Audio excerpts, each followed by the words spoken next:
Muy buenos días, bienvenidos a la inauguración del Congreso Europeo de Investigaciones sobre América Latina, CEISAL. Me acompañan en la mesa la consejera de Cultura y Turismo de la Junta de Castilla y León y profesora de esta universidad, María Josefa García Cirac, el presidente de CEISAL, don Carlos Kennan, el presidente del comité organizador, don Manuel Alcántara, y el premio Príncipe de Asturias y conferenciante, señor Alain Touraine.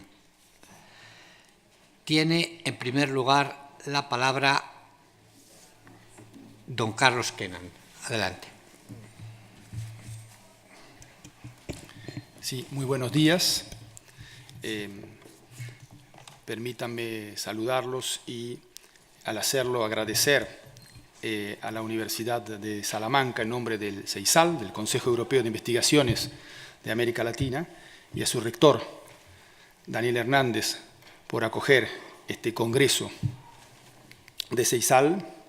Saludar, por supuesto, a la señora García Cirac, consejera de Cultura de Castilla y León, al profesor Manuel Alcántara, querido amigo, presidente del comité organizador de CEISAL 2016 en Salamanca.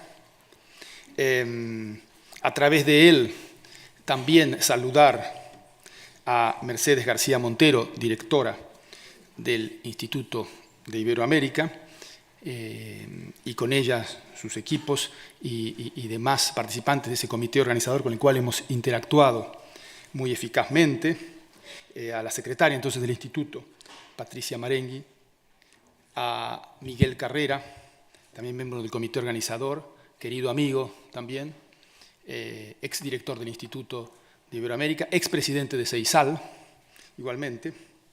Y no puedo sino también saludar y agradecer a Cristina Rivas, investigadora del Instituto de Iberoamérica de USAL y gran participante en términos de coordinación logística y de infraestructuras de esto. Quisiera decirles que CEISAL, que es una institución de carácter internacional de interés general, tiene como objetivo agrupar a los institutos y centros de investigaciones de América Latina en Europa, a las instituciones europeas que se ocupan de estudios de América Latina, para promover la cooperación de dichas instituciones y fomentar y realizar estudios, conferencias, actividades, editar publicaciones informativas y científicas como el Anuario Americanista Europeo. Pues CEISAL, entonces, tiene este objetivo, que es un objetivo que parece tanto más importante cuanto estamos en una situación internacional, global, y de América Latina y de las Américas, particularmente movediza, particularmente inestable, particularmente difícil de prever. Suelo decir que nuestros trabajos, los de CEISAL y otros en el campo de las ciencias sociales, de una perspectiva pluridisciplinaria, integrando diversos aportes de la antropología, de la economía, de la política, de las ciencias políticas, de la sociología, son aún más importantes en estas épocas, en estos tiempos post-hegemónicos, como es justamente el título general que engloba todas las actividades de CEISAL y del Congreso de CEISAL aquí, en estos tiempos post-hegemónicos en los que lo más probable es lo imprevisible, como lo muestran algunos acontecimientos de la reciente evolución de la situación europea, pienso en el Brexit, pero también fenómenos tales como en las Américas y en América Latina, el reciente restablecimiento, por ejemplo, de las relaciones Estados Unidos-Cuba, que quizás muchos no podíamos prever ni siquiera hace 2 o 3 años, que se realizaría con tanta rapidez, sin dejar de lado fenómenos mucho menos ligados a las ciencias sociales, pero que también muestran este hecho de que es lo más probable e imprevisible, como por ejemplo el triunfo ayer de Islandia contra Inglaterra en la Eurocopa.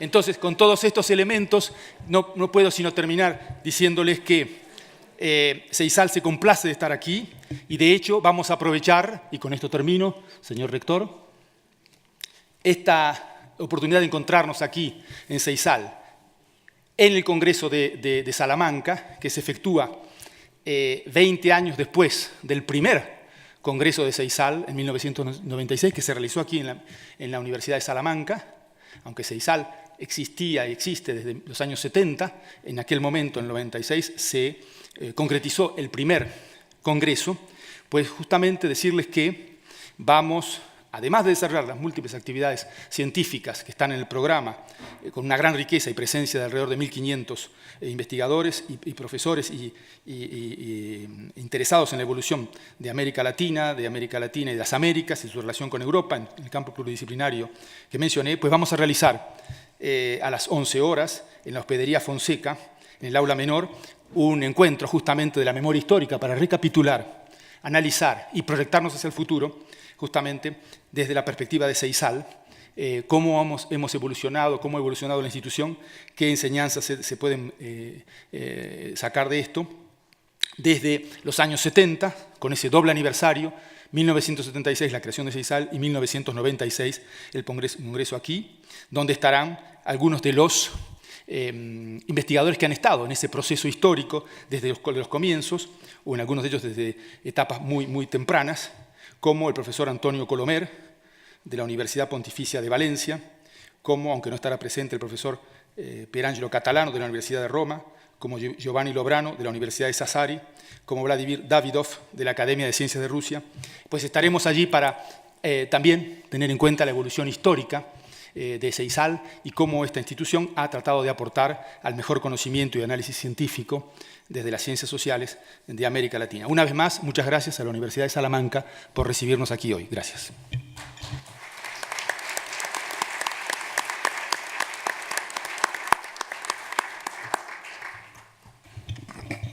Y ahora tiene la palabra don Manuel Alcántara.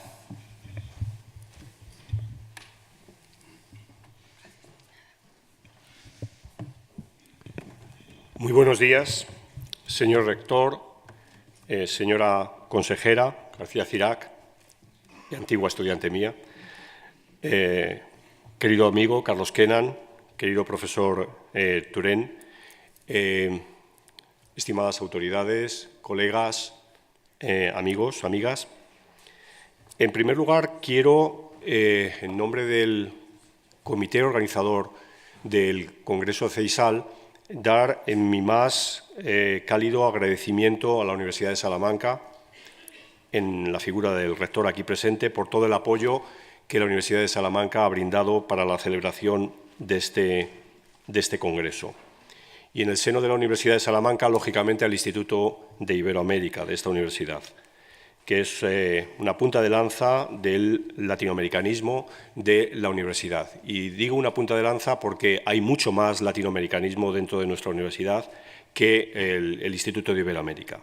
A su directora y a todo el equipo, a la profesora Mercedes García Montero y a todo su equipo, a todos los investigadores y estudiantes que de manera voluntaria van a acompañarnos a lo largo de la celebración del Congreso, que de forma, ya digo, voluntaria y totalmente desinteresada van a intentar hacer la vida a todos más fácil y que el Congreso se desarrolle de acuerdo con lo previsto.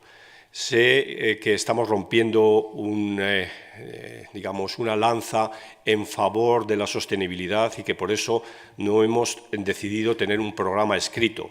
Estamos en las manos de lo digital, estamos en las manos de la nube, pero espero que nos entiendan y probablemente las personas, por lo menos de mi generación, que estamos acostumbrados a usar el papel, sé que lo vamos a pasar mal, pero es el paso que tenemos que dar en una dirección que parece irreversible. Quiero recordar algunas cosas que ya ha señalado el profesor Kenan acerca de este congreso y su significado, ¿no? Es un hito más en el proceso de consolidación del Consejo Europeo de Investigaciones sobre América Latina, ¿no? Un consejo que, como se ha señalado, es suficientemente veterano, 4 décadas hay detrás de él y de su historia, y 2 décadas de congresos. En este sentido, muchos de los aquí presentes nos congratulamos de que precisamente este aniversario sea aquí en Salamanca, puesto que el primer congreso lo fue en Salamanca, ¿no? Un consejo y un Congreso que opta por la pluridisciplinaridad, que opta por el multiculturalismo, por la pluralidad de naciones, de los investigadores e investigadoras aquí presentes, ¿no? Estamos dando cabida a cerca de 40 nacionalidades distintas en el Congreso, ¿no? Y un Congreso que fundamentalmente tiene la vocación del propio Consejo, que es ser puente entre dos continentes, entre Europa, que es el nicho donde las instituciones que formamos parte del Consejo estamos presentes, y los investigadores latinoamericanos que nos honran con su presencia. El Congreso tiene una coincidencia, además de celebrarse 20 años después en la misma ciudad, en la misma universidad, y es que la conferencia magistral de la inauguración del mismo la imparte la misma persona. Pocas veces alguien, y en este caso mi persona, tiene el privilegio doble y la vida le permite tener el privilegio de presentar 20 años después al profesor Alain Touraine. El profesor Alain Touraine, y no me van a permitir que no haga, evidentemente, una presentación al uso, una presentación curricular, porque sería ofender a la mayoría, dado que la mayoría le conoce sobradamente y probablemente mejor que yo, pero quiero recordarles algunos hitos que me parece que son fundamentales, ¿no? Y que, repito, nos hacen a mí, creo que a muchos de ustedes, estar hoy más satisfechos, si cabe, que con otro discurso, con otra clase inaugural del Congreso posible. Se habla de 20 años de CEISAL, de 40 años de 20 años del Congreso, de 40 años de CEISAL, pero también hay que hablar de 60 años de la primera llegada de Alain Touraine a América Latina, concretamente a Chile. Es decir, estamos hablando de una persona que ha vivido, que ha acompañado a la región desde una perspectiva no solo intelectual, sino humana, en su quehacer cotidiano, humano, conociendo la calle, conociendo las gentes, conociendo los pueblos. Conoció muy bien Chile y como conoció muy bien, o conoce muy bien Chile, como conoce muy bien Brasil, que son los dos países donde él se ha movido y en dos ámbitos universitarios tan importantes como es la Universidad de Chile y la USPI. Pero también conoce otros países de América Latina. Su última estancia fue en Puebla. O sea que tenemos tres puntos cardinales suficientemente alejados los unos de los otros para darnos cuenta de su permanente presencia en el continente. En el continente, y él anoche se negaba a reconocerse como un latinoamericanista, pero en el continente el profesor Touraine pudo extraer abundantísimo material empírico de su propia observación para formular sus teorías. Muy probablemente América Latina es una parte absolutamente sustantiva de su elaboración intelectual. Entonces, en ese sentido, claro que es un latinoamericanista. Y también es un latinoamericanista desde el momento en que escribió un libro tan fundamental, por lo menos a la gente de mi generación, como fue La Parole et la Sang. Este libro que tuvo una capacidad de resumir una América Latina muy compleja, muy convulsa, pero que ya había empezado a superar el trauma de los autoritarismos de los años 70 y buena parte de los 80. Y un trabajo en el que tiene una frase memorable que todavía sigue siendo absolutamente vigente para entender la realidad de América Latina, que es que América Latina es el continente de la participación sobre la representación. Yo creo que esta idea, que es una idea muy potente, una idea que, digamos, encardina perfectamente con la teoría tanto sociológica como de la ciencia política, ya digo, es una teoría muy sobre la que se monta este libro y muchas otras ideas. Profesor Touraine, quiero expresarle mi más sincero agradecimiento porque usted esté hoy con nosotros. Mi más sincero agradecimiento por todo lo que hemos aprendido de usted. Usted es una verdadera persona guía con la que nuestra disciplina y nuestro continente puede avanzar y podemos comprenderlo mucho mejor. Muchísimas gracias.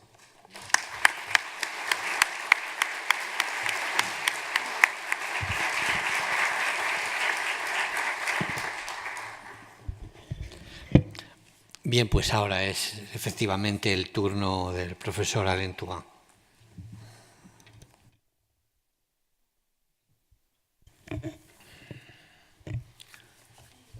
Señor rector, señor presidente, autoridades, estimados colegas,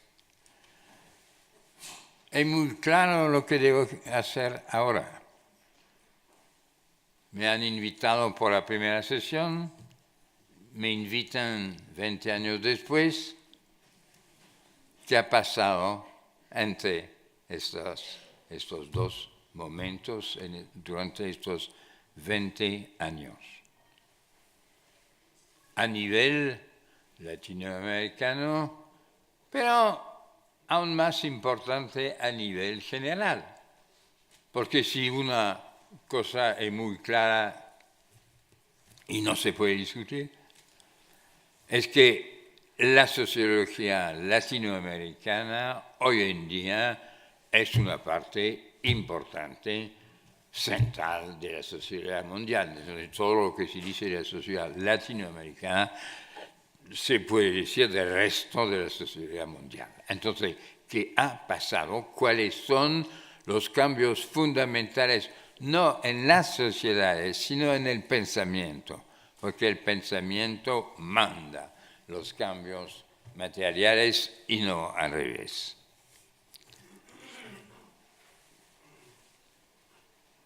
La primera parte de la respuesta, el punto de partida, no es muy difícil. Todos sabemos, y no podía ser de otra manera, que la sociología fue el pensamiento de la sociedad industrial. Un hombre tan filósofo, abstracto y teórico como Max Weber ha estudiado obreros en las fábricas y en los campos. Los primeros trabajos del otro padre o nono de la sociología, Émile Durkheim, ha estudiado las grandes ciudades del mundo industrial y un poco después el grupo en parte europeo, en parte americano de Chicago, ha estudiado la organización de Chicago, que era una sociedad básicamente industrial. Y las teorías, especialmente en Alemania. Alemania era en esta época, digamos, 1890 hasta el fin de los 20, Alemania, creo yo, era el país que ha producido más obras. Aunque Durkheim haya tenido el papel un poco de jefe del pequeño grupo de los sociólogos. Pero toda esta gente, y los marxistas y los no marxistas, han todos considerado que nuestras sociedades, las sociedades occidentales, no solamente porque ya el Japón, ya Rusia eran parte de la sociedad industrial, pero que los países industriales eran países organizados alrededor de un pensamiento, de una idea del papel central, creativo y decisivo materialmente y políticamente del trabajo. Para hablar de la manera más sencilla del mundo, la sociedad industrial es una sociedad de producción, de trabajo, de inversiones, de productividad aumentada de una manera excepcional en la historia del mundo, etc.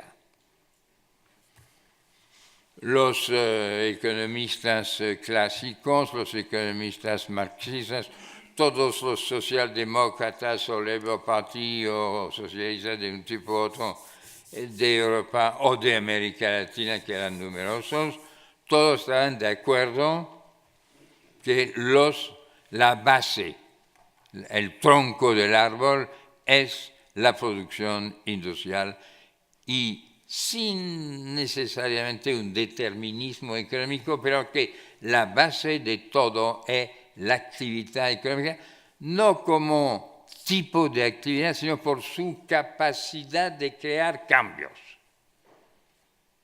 La idea es, en el siglo XIX, comienzo del siglo XX, que la creatividad, que para todos será la definición de la modernidad, la creatividad tenía como base la capacidad de transformar el mundo humano y todo lo que está alrededor del mundo humano, mundo urbano, etc., a partir de las transformaciones de una producción basada misma en los progresos de la razón, porque la sociología es hija de las luces del siglo XVIII.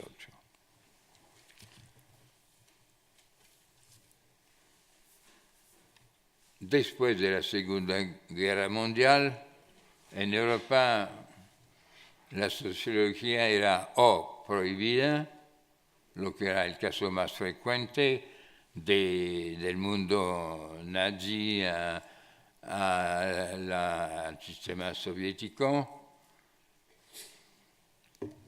o destruida. El sociólogo francés más conocido había muerto en un campo de concentración.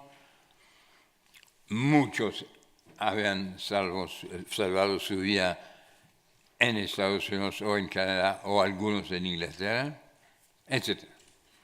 Entonces, normalmente en 1945, cuando nace la sociedad, cuando se forma la nueva Asociación Internacional de Sociedad, ¿cuál es el tema que domina todo?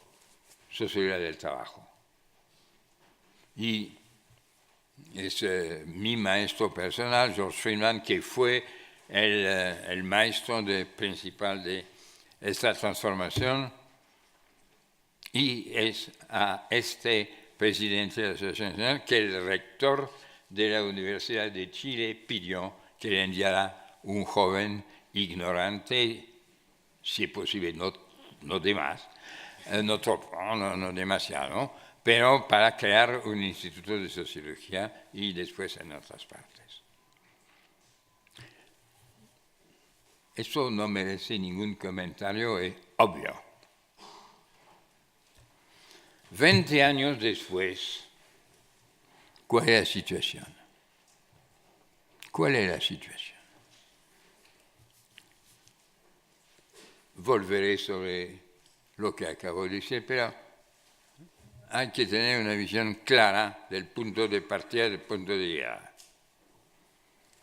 Yo diría dos. No digo que el interés para la situación económica no haya cambiado. Por supuesto que no ha cambiado. Por supuesto que el estudio de las comunicaciones, de las industrias de la información, sector del cual un español ha desempeñado un papel muy importante, que es un gran amigo mío, que incluso me llama su padre intelectual, que es Manuel Castells, que acabo de ver esos días, que está en Los Ángeles,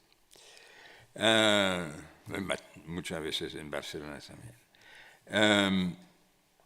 Bueno, es evidente que el tema comunicación e información sigue en el mismo espíritu, la idea que hay formas de transformación del mundo que tienen consecuencias políticas, sociales, culturales de tipo general. Pero no es suficiente y no hay una continuidad. Cuando era todavía muy joven, con un amigo, colega, Daniel Bell, que era un poco, algunos años más, escribimos más o menos al comienzo al final de los años 50, libros sobre la sociedad postindustrial, pensando que damos mucha importancia a transformación, pasar de la electricidad a la electrónica, de ese tipo de cosas. Pero rápidamente fue evidente que era una visión insuficiente y que la ruptura era por lo menos, tanto importante como la ruptura de la sociedad de comercio y de derecho del 600, 700, 800 y la sociedad industrial. Que estábamos en un mundo básicamente transformado por dos razones que ahora tengo que identificar. Porque la sociología de hoy no es solamente la sociología del mundo industrial, es también la sociología de dos fenómenos fundamentales que en realidad he dedicado con muchos otros, mucho tiempo en identificar durante mi vida. La primera transformación, la más visible, es la globalización. Podemos pensar en muchos sociólogos que han insistido en eso. Es imposible desarrollar una sociología nacional.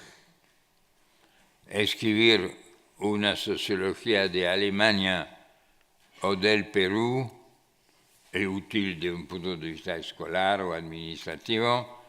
Intelectualmente es un callejón sin salida.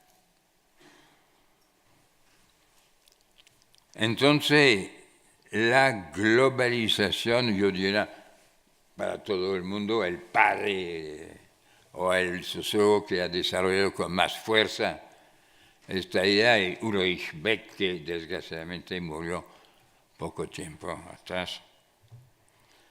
Pero eso indica, para hablarlo, nosotros en mi grupo tenemos todos un tipo de macarón que es pensar global. Y eso es fundamental, no pensar nacional, pensar global, lo que significa, es un principio de análisis fundamental. Para entender una situación local, nacional, regional, es indispensable empezar con una visión global. Global no es solamente el mundo entero, sino la estructura de las comunicaciones, la estructura de las relaciones de poder, de conflicto, de producción, etc., a nivel del planeta. Entonces, trabajo racionalizado, trabajo industrial y postindustrial, claro que sí, pero número 2, globalización. Y número 3, una idea un poco más compleja y que voy a definir. En la sociedad industrial, el poder es básicamente el control de bienes materiales, capitales, máquinas, fuerza, como se dice, de trabajo, que son seres humanos, que son considerados como cantidades de plata, de capitales, etc. La cosa nueva, digo yo, es una hipótesis. La cosa nueva en una sociedad de comunicación es que comunicar es actuar sobre el mundo de la subjetividad. Es tener poder, si yo tengo poder sobre mi vecino, lo que es poco probable, es que yo puedo cambiar sus opiniones, sus actitudes, sus representaciones, sus procesos de decisión, su tipo de vida y tal vez, ¿por qué no?, su Weltanschauung, como se había dicho 2 siglos atrás. Es decir, y eso para mí es fundamental. Cuando digo fundamental, yo quiero decir universal. En el mundo actual, el poder está en manos de lo que llamo prudentemente poderes totales. ¿Qué significa? Poderes que son económicos, políticos y culturales. No quiero discutir totalitarismo después de la gran campaña de los historiadores alemanes, de Historiker Streit y con Habermas, a pesar de que yo mantengo mi apoyo a Hannah Arendt, básicamente. Pero la cosa que voy a emplear una palabra menos interesante, pero más aceptable. Yo considero que la gran característica de las sociedades de comunicación e información es que son dirigidas por poderes totales, que voy a llamar con una palabra muy sencilla, muy común, que no cansa, imperios.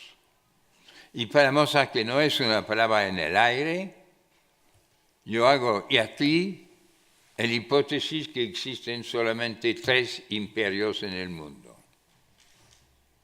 y que son muy diferentes uno del otro.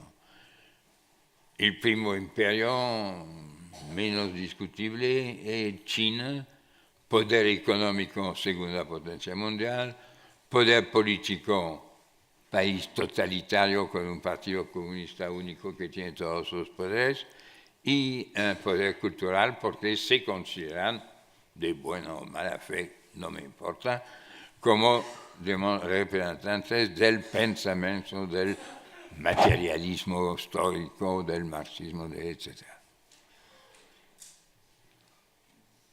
Lo que significa que si el poder, si, hablemos más correctamente, si el sistema de dominación es total, se desarrolla en todas las áreas, económica, política, cultural,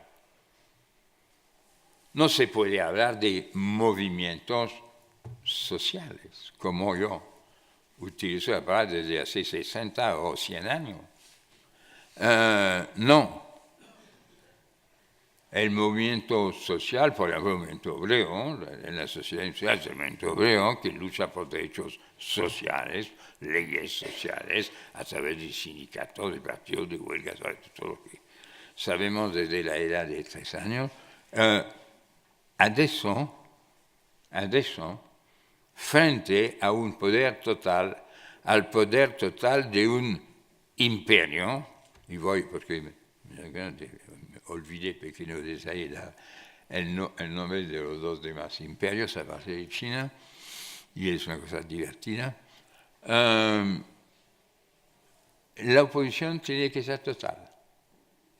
Y eso, lo digo muy claramente, es el objetivo número 1 de la gente que llamamos sociólogos o que se llaman sociólogos, cuál es la nueva naturaleza de los actores populares que se oponen a los sistemas de dominación, que son totales.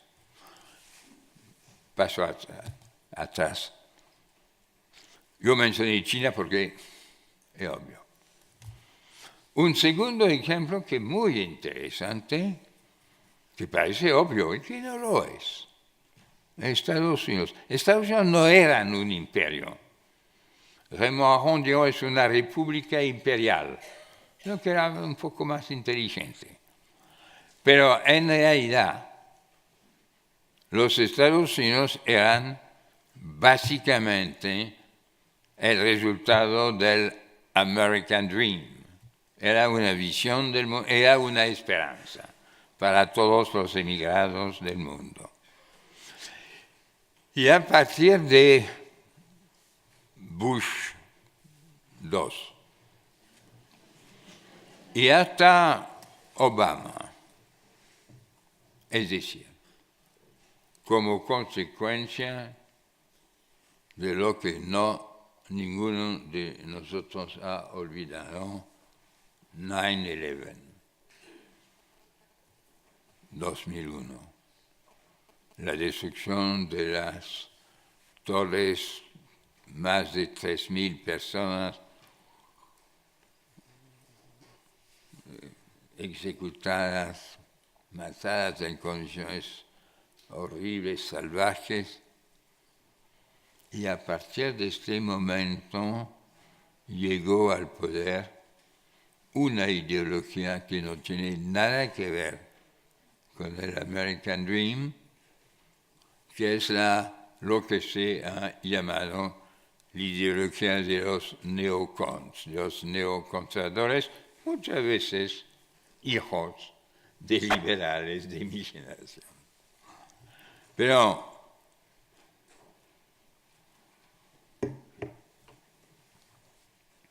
no tengo tiempo para eso, pero es un tema fascinante. Hay que entender que los Estados Unidos de hoy no son los Estados Unidos de 20 años atrás. Es otro país. Era un país universalista, era un país del Enlightenment, de las luces europeas. Es un país agredido, arrabiado y que puede imponer por la fuerza y la fuerza en Guantánamo, en Abu Ghraib, etc., su dominación sobre el mundo. Y frente a estos inmensos imperios, uno que también es un imperio, aunque sea de un tamaño un poco diferente, son dos en realidad. El Irán de Khomeini y Daesh, el Jihad. Al-Qaeda cuando existía encore, no a la altura de Daesh. Estos tres responden a mi definición de un imperio.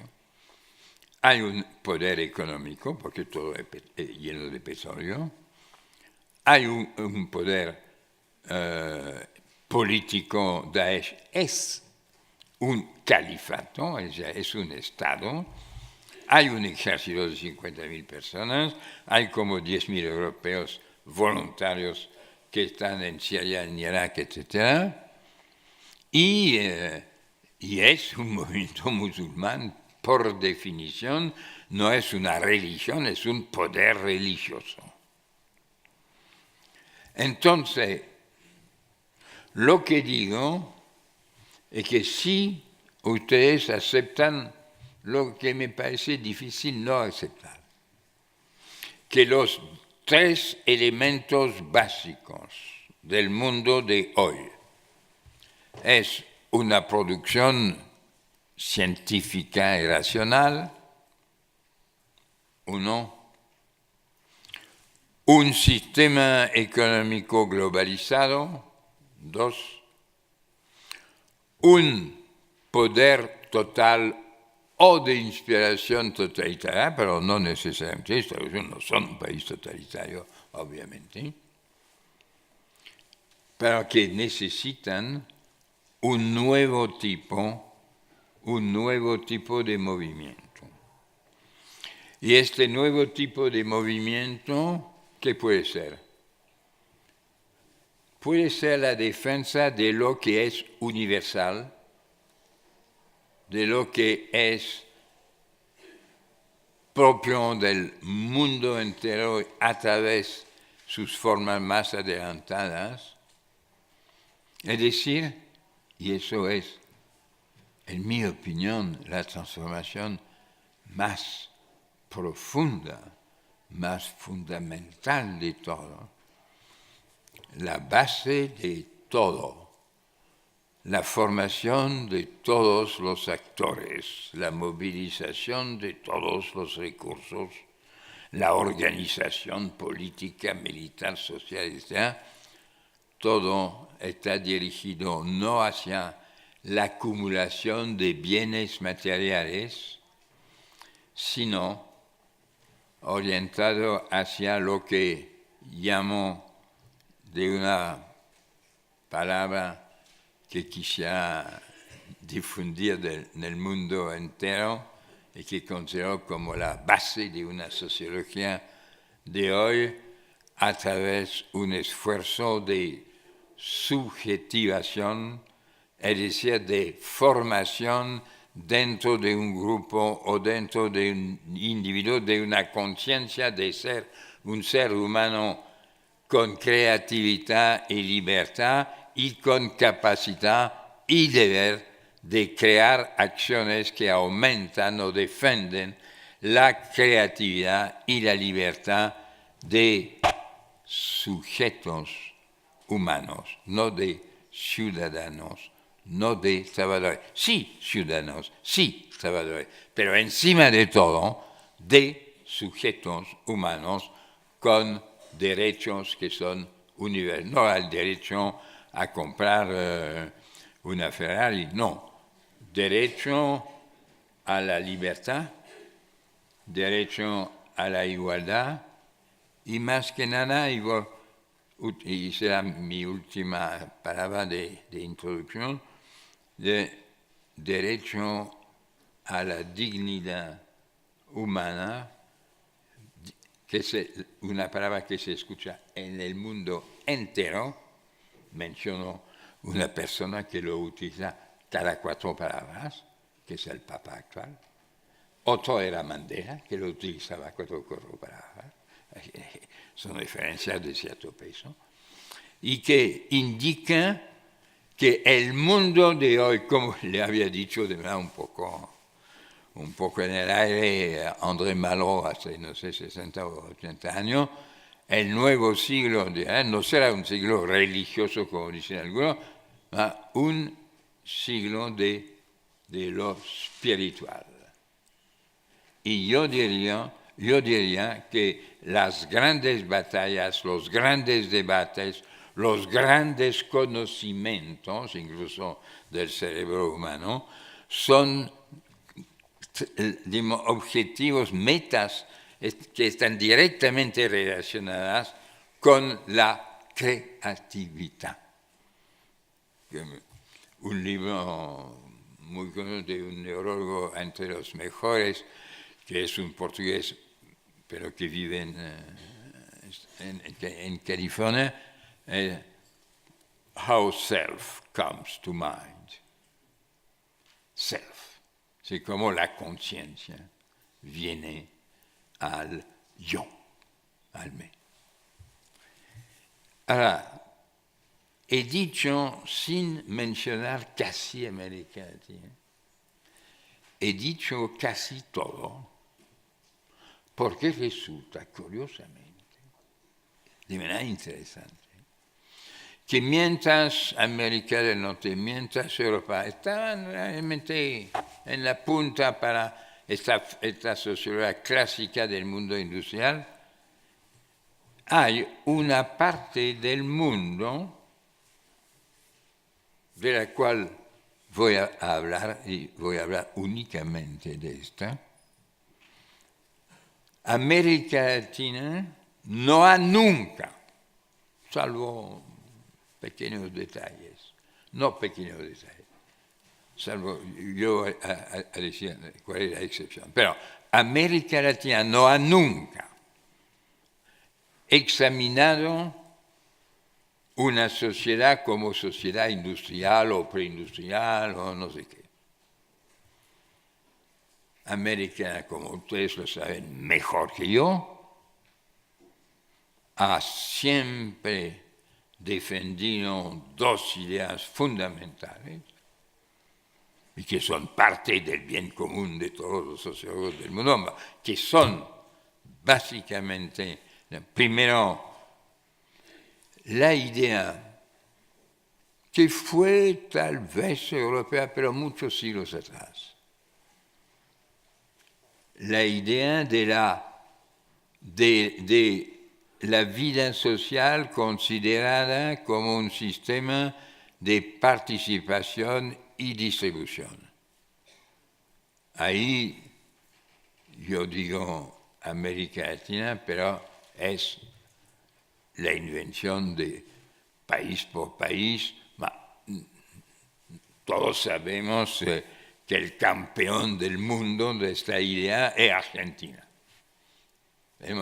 El movimiento nacional popular, populismo, peronismo, no importa, también se adapta a Brasil, se adapta a México y al México de Cárdenas, por supuesto, y también, aquí tendré que decir algunas palabras sobre Chile, pero por el momento, y yo diría la primera gran figura de la sociología latinoamericana, que evidentemente era un argentino, que evidentemente era un italiano, es Germani.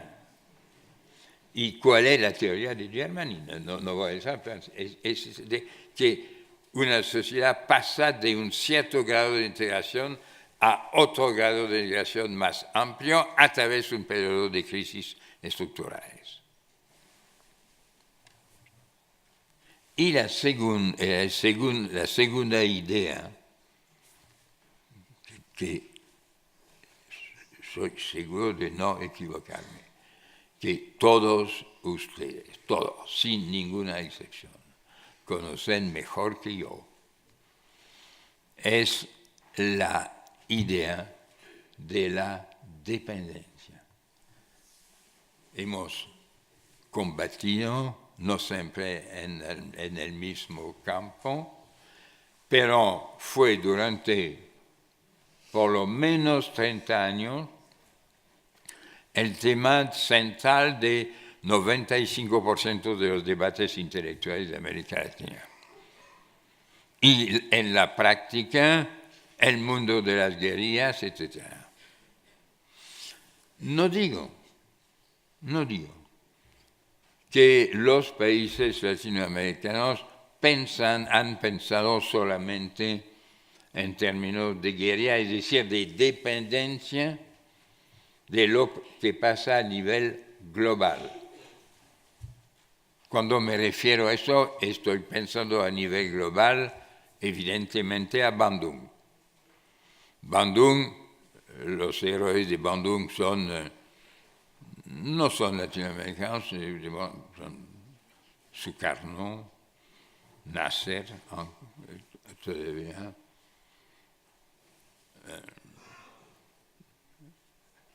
No Gandhi por razones obvias, pero Nehru. Y China está presente. Zhou Enlai está presente. Zhou Enlai es una vedette de Bandung. Pero también, digamos, en el pasado yo mencionaría a Tito y por el otro lado mencionaría a Fidel Castro. Es decir, que el pensamiento latinoamericano ha sido un debate sobre las relaciones entre sociedades de participación intensa. Los italianos de América del Norte y de Estados Unidos son todavía más o menos italianos. Los italianos, perdónenme, los italianos de Argentina son argentinos.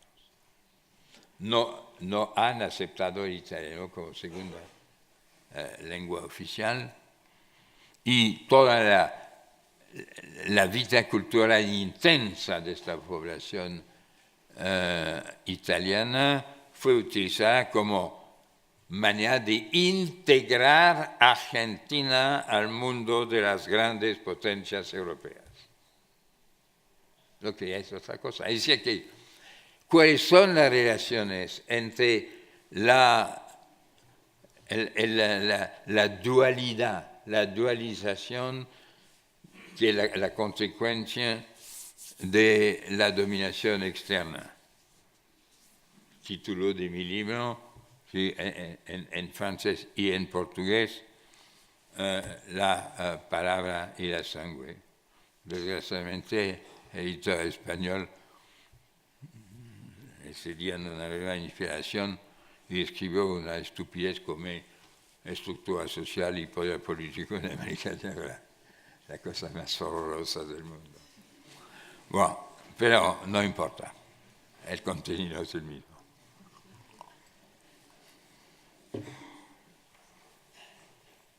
Los latinoamericanos no solamente han descubierto que una sociedad es por lo menos un sistema de producción, de dominación global y de participación de masa. Tres ideas totalmente contradictorias, pero que corresponden no solamente a lo que era América Latina, pero más y más a lo que somos en todas partes del mundo, incluso en Estados Unidos, incluso en Europa y en muchas partes del mundo. ¿Me dan algunos minutos más o no?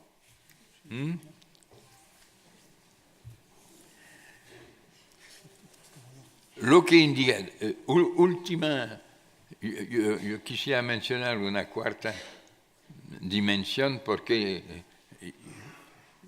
yo reclamo un cierto derecho de propiedad sobre esas primeras ideas. Sobre la cuarta, ninguna. Es un amigo mío que fue mencionado, ya Alain Rouquier. Alain Rouquier ha escrito un libro, una serie de libros diciendo: en América Latina la democracia está siempre en la sombra de la dictadura. No es tan liviano como afirmación. Es decir, que no hay nunca verdaderas democracias, no hay nunca verdaderos sistemas totalitarios a la Stalin, a la Hitler, a la no sé qué. Entonces, la idea que una sociedad es el sistema de combinación y conflictos internos entre por lo menos estas tres dimensiones, eso me parece que es no solamente, insisto en eso, no solamente para América Latina, para todos nosotros en el mundo, que es el progreso más importante que se ha hecho, y lo digo sin ninguna demagogia. Pero es la sociología latinoamericana que es responsable, con amigos y enemigos, es decir, que ha, y no solamente que ha introducido, que ha desarrollado durante años de años, digamos, décadas, esta idea. Yo quisiera indicar un caso o dos que son evidentes. Uno que no puedo no mencionar,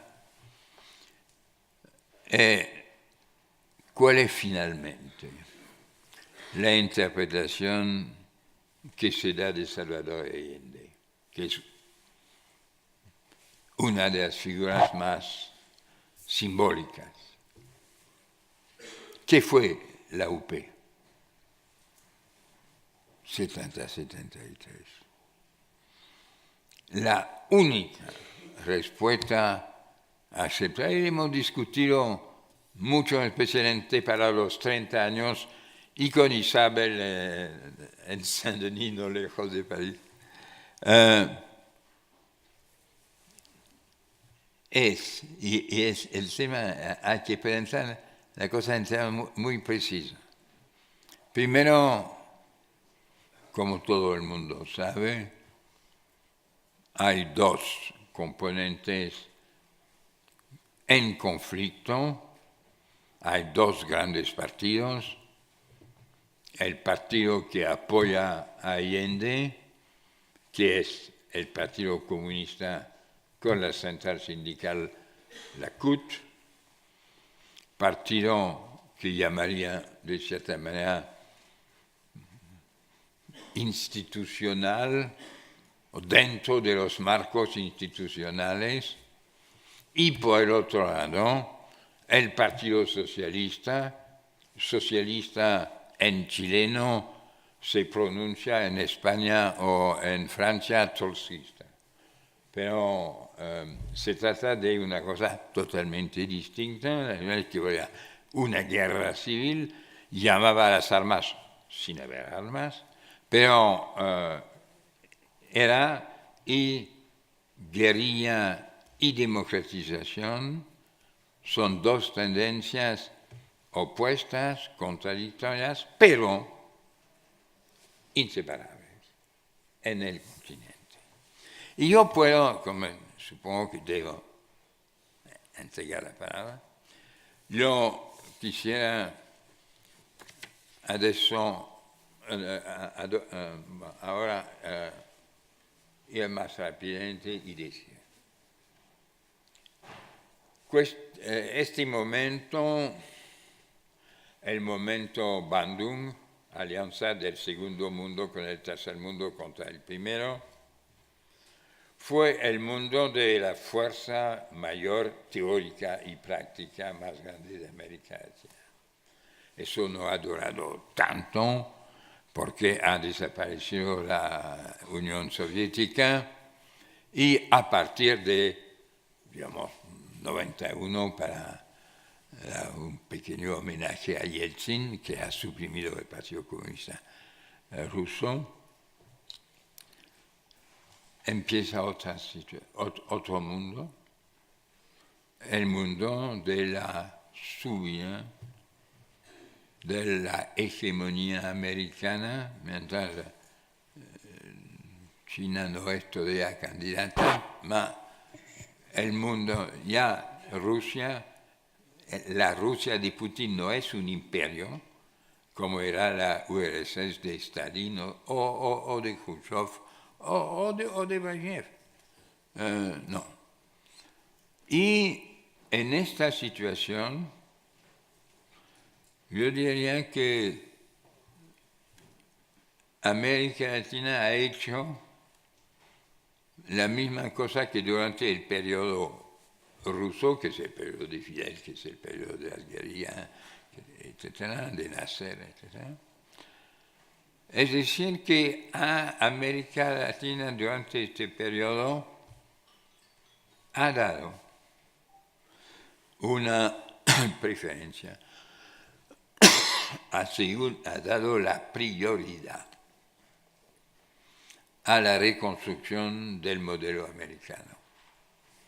Y el caso más visible, no hablo de un caso discutible intelectualmente, no apasionante, que es el caso de Menem en 2001 y la catástrofe total, sino el caso un poco più complejo de Chile durante este periodo de 90 hasta Piñera 1, sin mencionar un posible Piñera 2.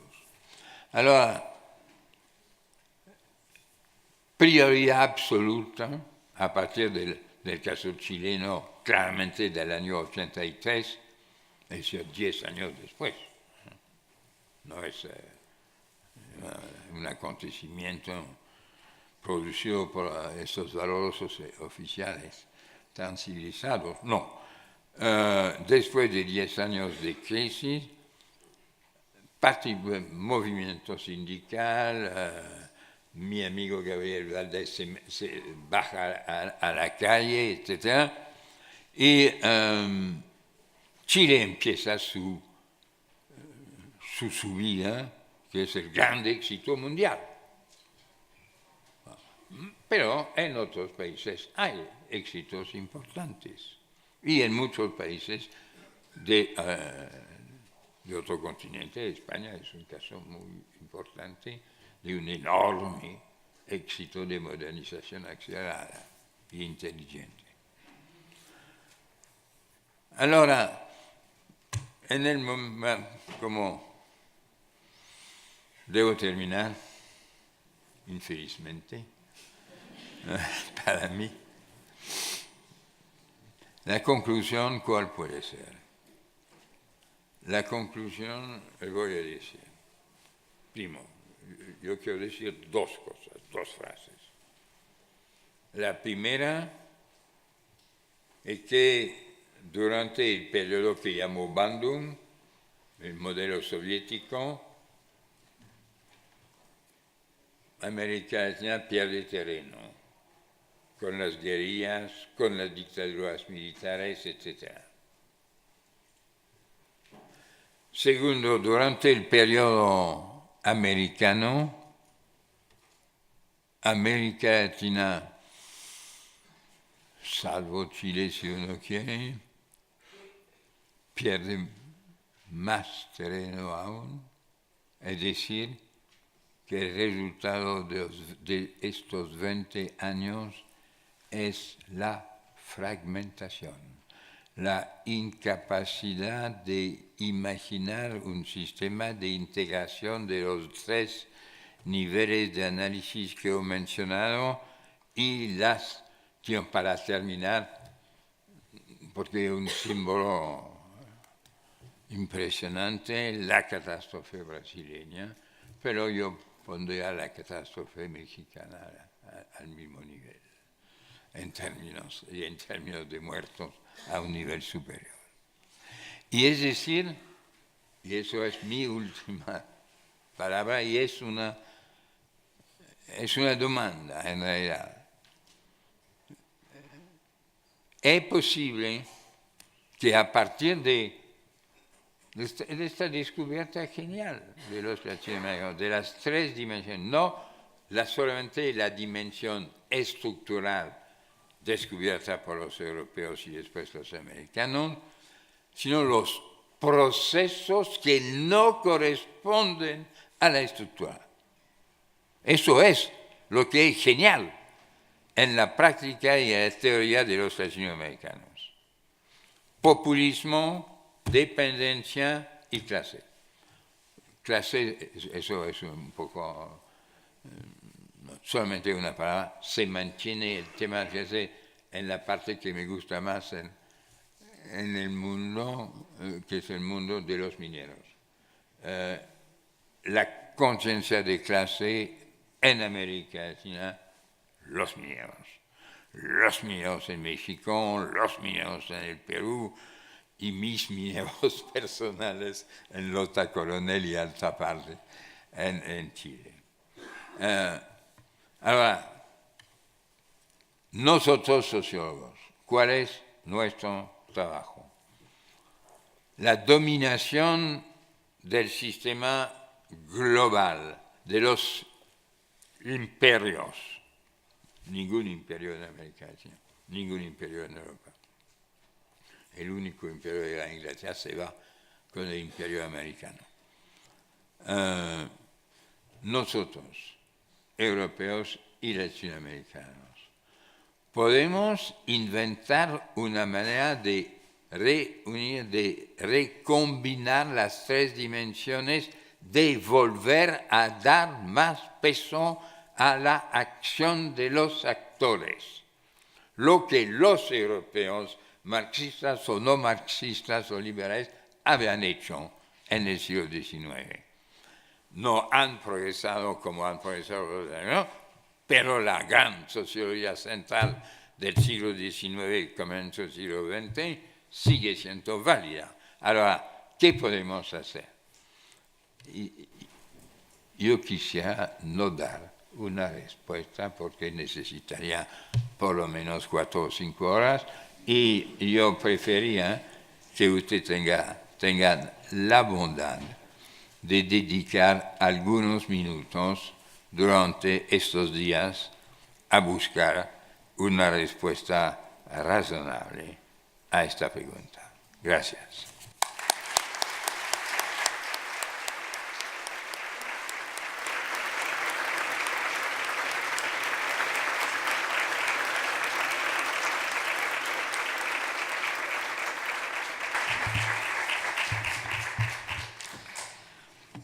Y ahora tiene la palabra la consejera de Cultura y Turismo de la Junta de Castilla y León, doña María Josefa García Cirato. Muchas gracias. Excelentísimo rector magnífico de la Universidad de Salamanca, presidente de CEISAL, presidente del Comité Local Organizador del 8º Congreso, mi profesor Manuel Alcántara, señor Tourem, enhorabuena por su magnífica conferencia. Señoras y señores, buenos días a todos. En primer lugar, permítanme que agradezca al Consejo Europeo de Investigaciones Sociológicas de América Latina y al Instituto de Iberoamérica de la Universidad de Salamanca su invitación para participar en su 8º Congreso Internacional. Agradecimiento que hago extensivo a todos los presentes por su asistencia, por su participación, sobre todo por su presencia en Salamanca y, por tanto, en Castilla y León. Sean todos bienvenidos. Estamos ante un evento de gran importancia y repercusión. Su dimensión deriva de los 51 miembros que componen CEISAL, representando a 19 países europeos, de la asistencia a este congreso de aproximadamente 1.800 especialistas de distintos países y también de la importancia de las materias que van a tratar en estos días. Permítanme también que destaque la importancia de celebrar este congreso en Salamanca, en Castilla y León, porque desde aquí aportamos indudables nexos de unión entre España y América Latina. Y lo hacemos a través de nuestra universidad, la Universidad de Salamanca, del idioma y de la cultura.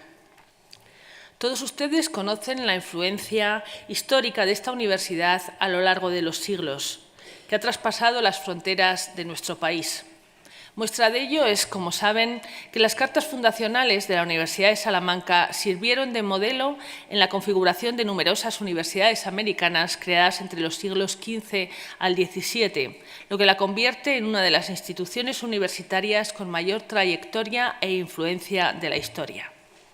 Esta trayectoria, esta influencia, este prestigio hacen que desde el siglo XVI la Universidad de Salamanca haya mantenido una firme y fraternal presencia en América, constituyendo en todo momento este tema un área de proyección e interés prioritario.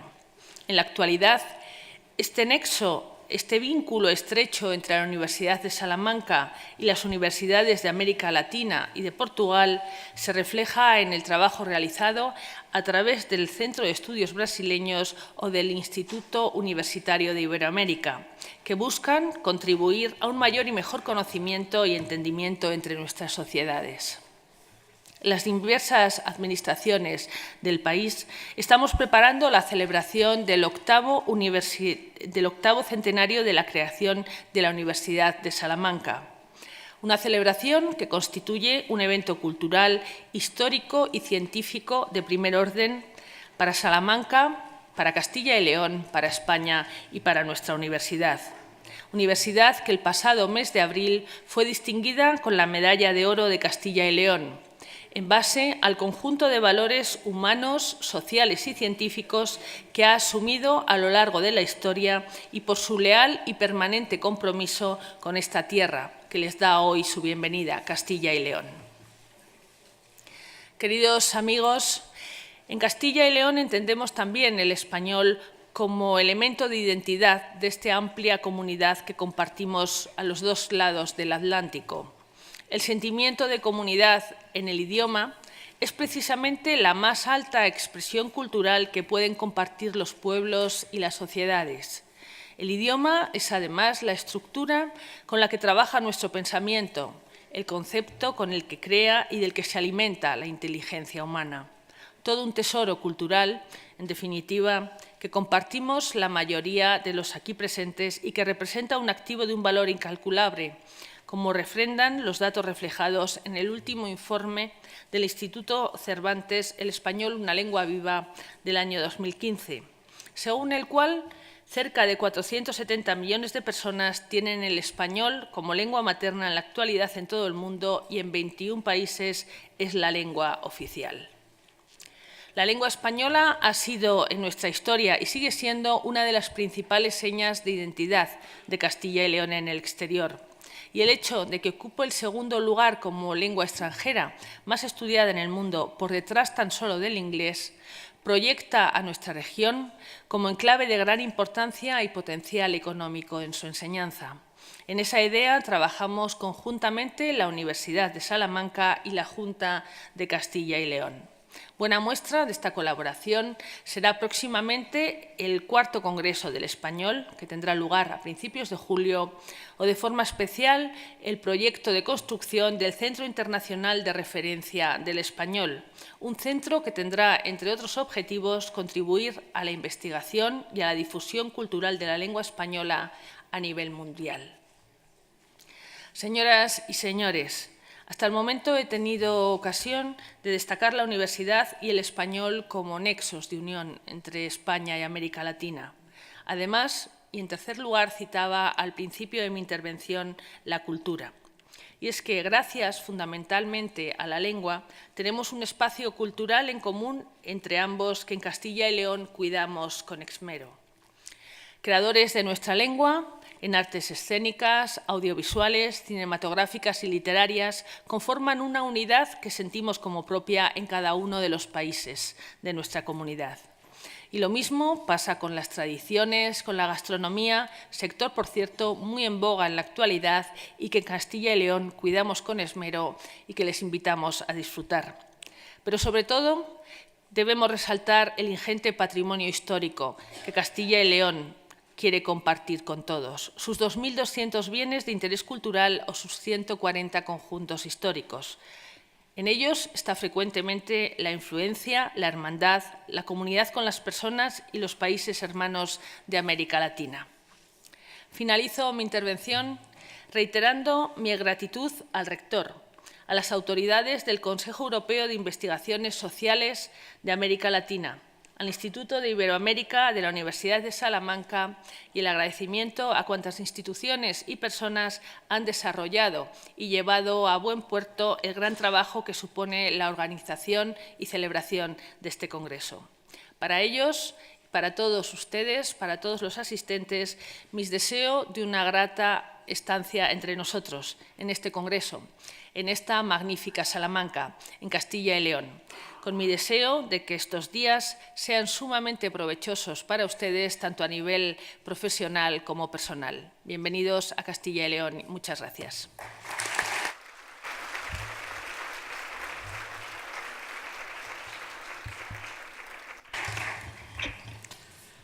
Bien, autoridades que me acompañan en la mesa, las que están también sentadas aquí en los primeros bancos de este histórico Paraninfo, congresistas, todos.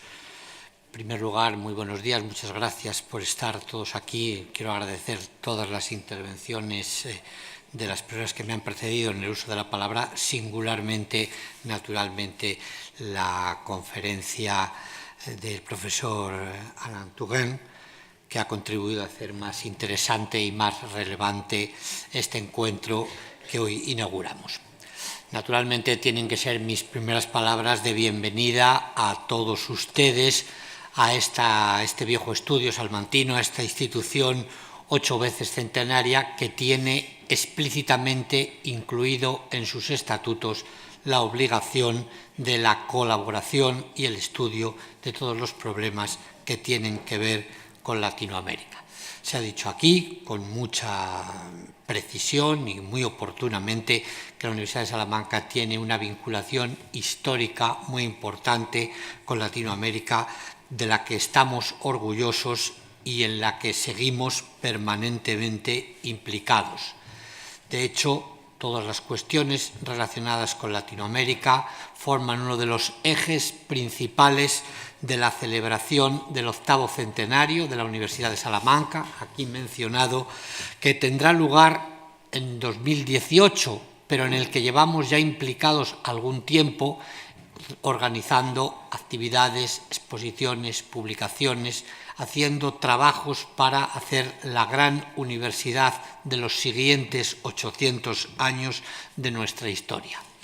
Una de las actividades que están incluidas en la celebración del 8º centenario de la Universidad de Salamanca es precisamente, con su permiso, la celebración de este Congreso de CEISAL. Nos sentimos muy orgullosos de acoger y nos sentimos muy orgullosos de que celebren ustedes con nosotros de esa forma el 8º centenario de la Universidad de Salamanca. La Universidad de Salamanca es la universidad más antigua, más longeva de las creadas en España y es una de las más longevas del mundo, precedida naturalmente por la decana de todas nosotras, que es Bolonia, después quizá París, Oxford, Cambridge, y ahí está Salamanca. Pero es también la universidad más antigua en nuestra lengua común, es la universidad más antigua en español. Nosotros queremos que este sea un cumpleaños de todos, que se sientan todos ustedes concernidos por él, implicados por él, que celebremos todos juntos 800 años de creación y transmisión de conocimiento en español. Tenemos este gran compromiso de colaboración, vamos a seguir en él, vamos a incrementar todos los importantes lazos que ya tenemos y, sobre todo, en el caso de este particular congreso, los lazos de profesores e investigadores. A través de las relaciones entre los profesores y los investigadores es como de verdad se crean los lazos entre las instituciones, los lazos entre los países y, a la larga, los lazos entre los pueblos. Tenemos un gran objetivo, que también es uno de los objetivos que nosotros hemos incluido, quizá muy ambiciosamente, como uno de los hitos que nos gustaría que se cumplieran en el 8º centenario de la Universidad de Salamanca, y sería la creación de un espacio común de Europa, América Latina y el Caribe de educación superior y del conocimiento. Y ahí estamos trabajando muy humildemente, tanto desde instancias puramente académicas como los foros académicos, riquísimos en lo que supone una gran viveza de aportaciones a este gran proceso, como desde los foros institucionales, conferencias de rectores, agrupaciones de universidades que tienen que dar una dimensión institucional a todos los acuerdos que se vayan tomando. Queremos, entre todos, conseguir que 2018 sea el gran año del espacio europeo, latinoamericano y del Caribe, de la educación superior y del conocimiento. Contamos con todos ustedes para este gran objetivo. Y ahora es mi privilegio declarar inaugurado el 8º Congreso Europeo de Investigaciones sobre América Latina, CEISAL. Muchas gracias a todos.